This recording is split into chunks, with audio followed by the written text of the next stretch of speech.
नमस्कार. मी doctor Jayesh पठाणे, Ayushree panchakarma centre येथे अग्निकर्म चिकित्सक तज्ज्ञ म्हणून कार्यरत आहे. आयुश्री येथे विविध प्रकारचे अग्निकर्म करण्यात येतात. त्या अग्निकर्माबद्दल मी तुम्हाला थोडीशी माहिती देणार आहे. काही रुग्णांना संधिगत वात अर्थात जॉईंट पेन्स, आर्थरायटिस किंवा कॅल्क्युलस स्पर, वातकंटक असे रोगांमुळे शूल हा भरपूर प्रमाणात आढळतो.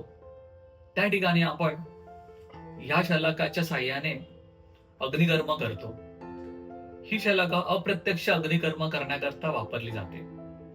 या शलाकाचे एक टोक ज्या ठिकाणी रुग्णाला पेन होत आहे तिथे आपण टच करतो आणि दुसऱ्या ठिकाणी बर्नर किंवा मेणबत्तीने अग्नी देऊन हा शूल किंवा वेदना शमन करण्याकरता ही चिकित्सा केली जाते.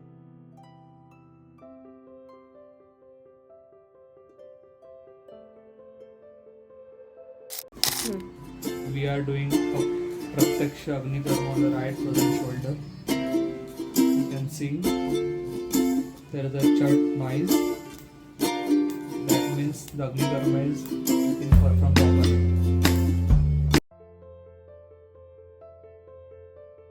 तुमच्या हाताला काय झालेलं? माझा हात अजिबात वाकत नव्हता किंवा सरळही होत नव्हता. म्हणजे मी वरही नेऊ शकत नव्हते. तसंच पुढच्या बोटांमध्ये अजिबात कुठले भांडं किंवा कुठल्याही प्रकारची वस्तू मी पकडू शकत नव्हते. परंतु आता हे अग्निकर्म केल्यानंतर आता माझी बोटं जरा तरी फ्रीली मुवमेंट मी करू शकते आणि हात मी चांगल्या प्रकारे थोडाफार तरी वरती नेऊ शकते आहे. तेवढा लगेच मला आता फरक पडलेला आहे.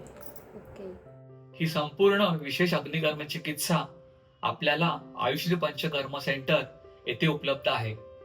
अशा रोगांनी ज्या व्याधीग्रस्तांना याचा लाभ घ्यावायचा आहे त्यांनी आयुश्री पंचकर्म सेंटर इथे जरूर भेट द्यावी. नमस्कार.